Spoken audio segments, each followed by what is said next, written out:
श्री स्वामी समर्थ. कसे आहात? मी आशा करते तुम्ही छान असाल, मजेत असाल. तर चला मग मी आज व्हिडिओमध्ये काय घेऊन आली आहे ते बघा. पहिल्यापासूनच्या शेवटपर्यंत स्किप न करता हा व्हिडिओ बघा.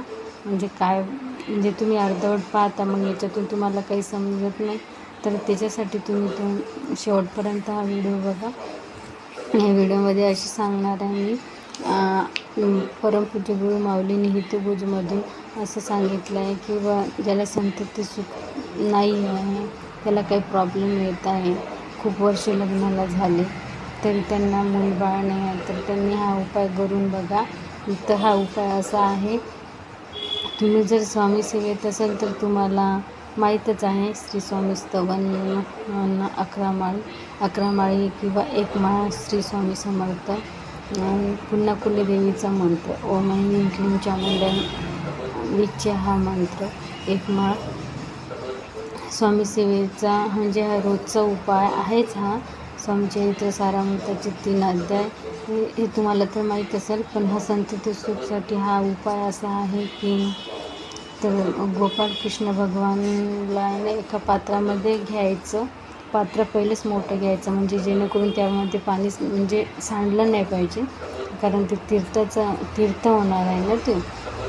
नंतर पहिलेच 1 लोटा भरून घ्यायचा पाण्याने, शुद्ध जलाने, आणि गोपालकृष्णाला म्हणजे चौरंगावर ठेवून एका पात्रामध्ये ठेवायचं. त्याच्यावर अखंड धार सोडायची. नवरा बायको किंवा स्त्रीने जरी केलं तरी चालते, कारण काही पुरुषाला असं आवडत नाही, तर स्त्रीनं पण हा उपाय केला मनोभावातून करून बघा. करायला काही हरकत नाही आहे, कारण मी नाही सांगत आहे, कारण माऊलींचं आहे, म्हणजे हितगुजामधून परमपूज्य गुरु माऊलींनी सांगितलं आहे. तर पात्रामध्ये गोपालकृष्ण भगवानाला ठेवायचं. त्याच्यावरतून गोपाल मंत्र असा आहे, देवकी सुतम गोविंद वासुदेव जगतपते देही मे तनयम कृष्ण त्वामह शरणागतम. हे गोपाल मंत्र 108 मण्याची माळ असते, 1 माळ करायची आणि अखंड धार सोडायची. छोट्या गडव्याने किंवा असं म्हणजे मोठ्या गडव्याने, म्हणजे हाताला जड होते, छोट्या गडव्याने टाकत राहायचं गोपालकृष्णावर. आणि हा मंत्र म्हणायचा. आणि दामोदर पेज नंबर त्या नित्यसेवेमध्येच आहे. थांबा बघा, दाखवते मी तुम्हाला, तुम्ही बघा. आता तुम्हाला कसं येतं, म्हणजे आता स्क्रीन तुम्हाला उरपाटी दिसेल, तुम्हाला दाखवते.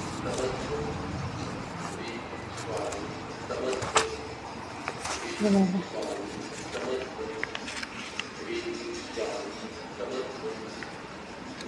दिसत आहे का? हां, हे फ्रंट फोर आहे ना कॅमेरा, त्याच्यामुळे तुम्हाला दिसत नसेल. तर हे दिंडोरी प्रणित शॉपमध्ये नित्यसेवा हा ग्रंथ भेटतो. या ग्रंथमध्ये गोविंद दामोदर स्तोत्र वाचायचं आणि गोपाल मंत्र 1 माळ करायची. हे 40 दिवस तुम्ही उपाय करून बघा. आणि ती तीर्थ नवरा बायकोनी प्यायचं आणि मनोभावाने गोपालकृष्णाला प्रार्थना करायची, हे गोपालकृष्ण भगवान मला छान गोंडस बाळ होऊ दे, मला संतती सुख नाही, मला संतती सुख भेटू दे, अशी प्रार्थना करायची. आणि स्वामी समर्थांना मुजरा करायचा. मी म्हणजे गोपालकृष्ण भगवानाला म्हणायचं, मी स्वामी समर्थ सेवेकरी आहे, स्वामी सेवेतील हा मला ज्या सेवा दिली आहे, मी ही सेवा माझी पूर्ण करून घ्या, असा संकल्प करून छान असं नित्यनियमाने 40 दिवस करा. आणि फरक पडला तर मला कमेंट बॉक्समध्ये सांगा. आणि लाईक करा, शेअर करा, सबस्क्राईब करा. श्री स्वामी समर्थ. जय जय स्वामी समर्थ.